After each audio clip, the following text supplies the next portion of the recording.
ராணிப்பேட்டை மாவட்டம் ஆற்காடு வட்டம் லாடவரம் ஊராட்சியில் பள்ளிக்குளம் கிராமத்தில் சமீபத்தில் நடந்த நிலத்தடி நீர்வள மேம்பாட்டு முகாம்.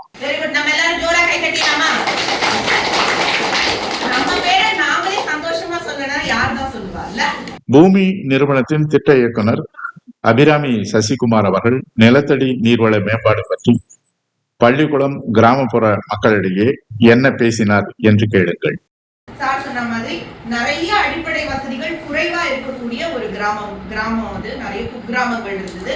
ஒரு குறிப்பிட்ட தூரம் வரைக்கும் நம்ம வந்து போட்ல தான் போகணும். அது கூட வந்து பாத்தீங்கன்னா நிறைய தண்ணி இருக்கும்போது போக முடியாது.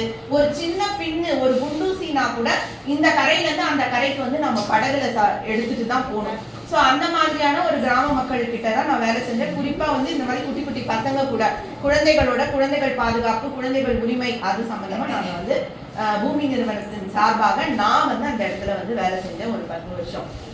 இந்த நிலத்தடி நீர் மேம்பாட்டு திட்டத்தை வேலூர் மற்றும் ராணிப்பேட்டை மாவட்டங்களில் பூமி நிறுவனம் செயல்படுத்துகிறது என்று கூறினார்.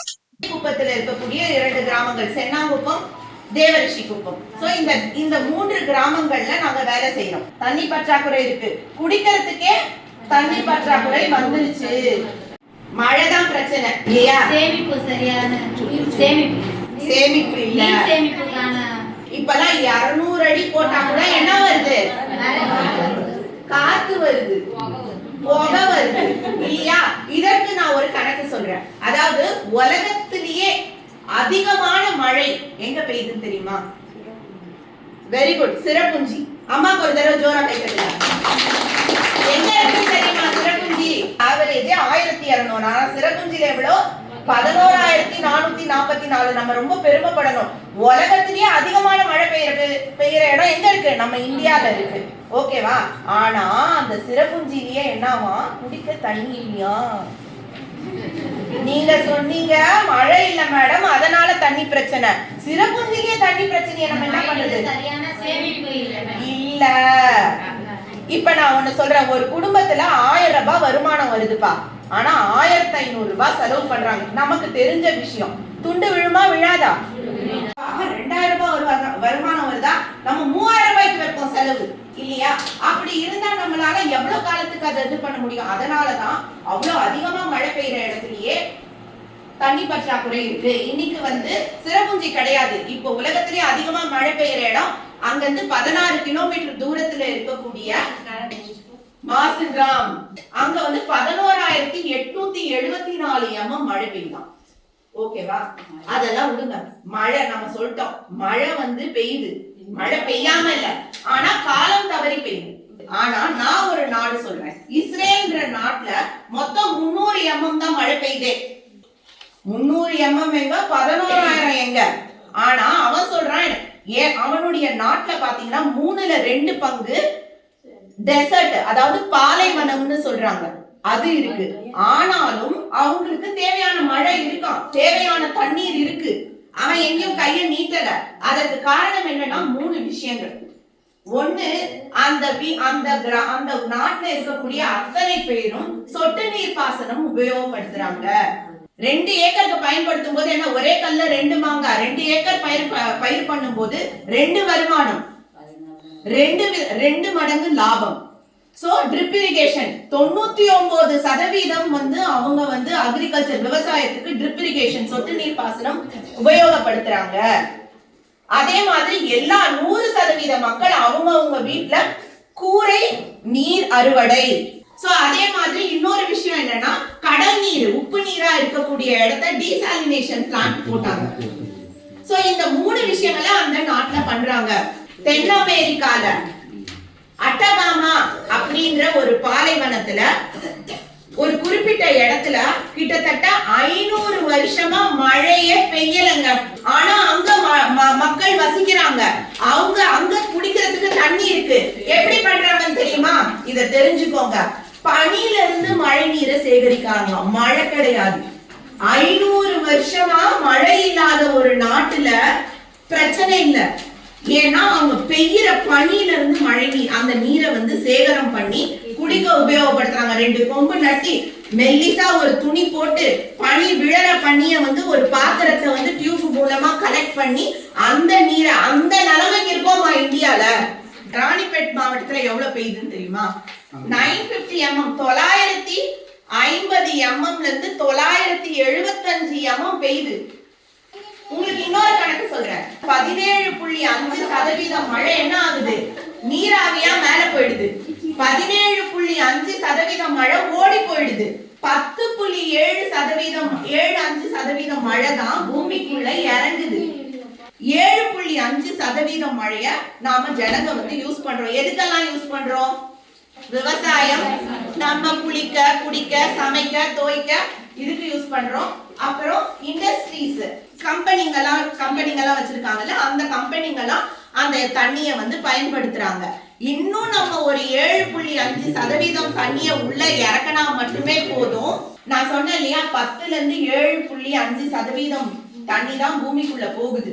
பேங்க்ல போறீங்க, ஒரு 1000 ரூபாய் பேங்க்ல போடுறீங்க, 1000 ரூபாய் போட்டு 2000 ரூபாய் எடுத்துக்கிறீங்க. ஏன்னா உங்க கிராமம் லாடவரம் வந்து 115% இருக்கீங்க. 100ல இல்ல, 70ல இல்ல, 90ல இல்ல, எங்க இருக்கீங்க? 115. Over exploited zone. இப்படியே போச்சுன்னா என்ன ஆகும்னா, சுத்தமா தண்ணி இல்லாம போய் இந்த கிராமத்துல இருக்கக்கூடிய விவசாயமும் இல்லாம போய் பிளாட் போட்டு என்ன பண்றாங்க? அது நிறைய இடங்கள்ல நடக்குது. துண்டு துண்டா பிளாட் போட்டு விற்பனை பண்றாங்க. இங்க இருக்கக்கூடிய மக்கள் என்ன பண்ணுவாங்க? புலம் பெயரணும்.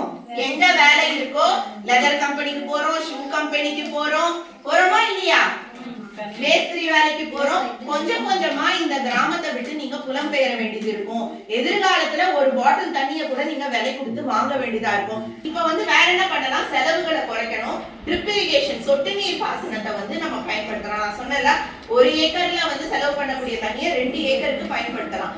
கூரை வந்து அறுவடை வந்து பண்ணலாம். அதே மாதிரி இந்த திட்டத்துல நாங்க என்ன பண்ண போறோம்னா, இந்த நீர் அறுவடைக்கான, நீரை சேகரம் பண்றதுக்கான விஷயங்களை பொது இடங்கள்ல பண்ண போறோம். அங்க பாத்தீங்கன்னா நீர் உறிஞ்சு குழிகள், பெர்குலேஷன் பாண்ட் ஆங்கிலத்துல சொல்லுவாங்க. அந்த தண்ணி வந்து உள்ள போகும். அது சுத்தி இருக்கக்கூடிய இடங்கள்ல இருக்கக்கூடிய நீர் ஆதாரங்கள்ல இருக்கக்கூடிய நிலத்தடி நீர் வந்து மேல வரும். ஓகேவா? நாங்க இதை ஏற்கனவே வந்து பாத்தீங்கன்னா திருப்பத்தூர் மாவட்டத்துல வந்து சிக்கனாங்குப்பம், தும்பேரின்ற கிராமங்கள்ல தண்ணி பிரச்சனை அதிகமா இருந்த இடத்துல இந்த விஷயங்கள்லாம் பண்ணி கொஞ்ச நாள்ல பாத்தீங்கன்னா ஆட்டோமேட்டிக்கா போர், அந்த அடி பம்புன்னு சொல்லுவாங்கல்ல, தானா தண்ணி கொட்ட ஆரம்பிச்சுது. அப்பனா என்ன அர்த்தம்? அந்த நீர்நிலையில இருக்கக்கூடிய under ground water table increase ஆயிருக்கு. சோ இதெல்லாம் கண்கூடா நாங்க செஞ்சிருக்கோம். புரியுதுங்களா? இந்த திட்டத்தை நீங்களும் நாங்களும் சேர்ந்து நிறைவேற்றும் போது நல்லபடியா இந்த திட்டம் வந்து இந்த கிராமத்துல நடைபெற்று உண்மையிலேயே நாங்க என்ன சொல்றோம்னா, இங்க இருக்கக்கூடிய நிலத்தடி நீர் மட்டம் உயரும் அப்படின்னு சொல்லிதான் இந்த திட்டத்தை உங்களுக்கு கொண்டு வரோம். 3 வருஷத்துல இதை நம்ம சாதிச்சோம்னு வச்சுக்கோங்க. நாம் இந்த மாதிரி திட்டங்கள் மேலும் நிறைய கிராமங்களுக்கு வரும். உங்க கிராமத்திலேயே மேற்கொண்டு நிறைய திட்டங்களை செயல்படுத்த முடியும். நீ ஓடும் நீரை நடக்க செய்வோம், நடக்கும் நீரை நிற்க செய்வோம், நிற்கும் நீரை பூமிக்குள் இறங்க செய்வோம். இதுதான் இந்த ப்ராஜெக்ட். இதுதான் செய்ய போறோம். அதே மாதிரி இருக்கக்கூடிய குளங்கள், ஏற்கனவே கிராமப்புறங்கள்ல இருக்கக்கூடிய குளங்களை ஆழப்படுத்துறோம், அகலப்படுத்துறோம், கரைகளை பலப்படுத்துறோம். அதுக்கப்புறம் தான் இந்த திட்டம் உங்ககிட்ட வந்திருக்கு. ஒன்னும் தெரியாதுன்னு இல்ல. ஆனாலும் இங்க இருக்கிறவங்க பேர் என்னமா? அமுதாவை கம்பேர் பண்ணும்போது அபிராமிக்கு தெரியாது. இங்க வந்து எங்க வந்து என்ன விஷயம் நடக்கணும், என்ன தேவை இருக்குன்றத யார் சரியா சொல்ல முடியும்? அமுதா தான் சொல்ல முடியும், அபிராமியால சொல்ல முடியும். அப்ப அமுதாவும் அபிராமியும் பேசி இந்த திட்டத்தை எங்க செயல்படுத்தினா சரியா இருக்கும், யாருக்கு இந்த உதவி கிடைச்சா சரியா இருக்கும்னு அப்படி மக்களோட இணைந்து வேலை செய்தா மட்டும்தான் இந்த திட்டம் வந்து செம்மையா வந்து அது போக வேண்டிய இலக்கை நோக்கி போய் சென்றடைய முடியும். சுருக்கமா இந்த திட்டம் என்ன சொல்லுதுன்றதை பத்தி நம்ம இதோட பார்த்தோம். நீங்க என்ன புரிஞ்சுக்கிட்டீங்க அப்படின்றத நான் கேட்க போறேன். ஓடும் நீரை நடக்கும் நீரை நிற்கும் நீரை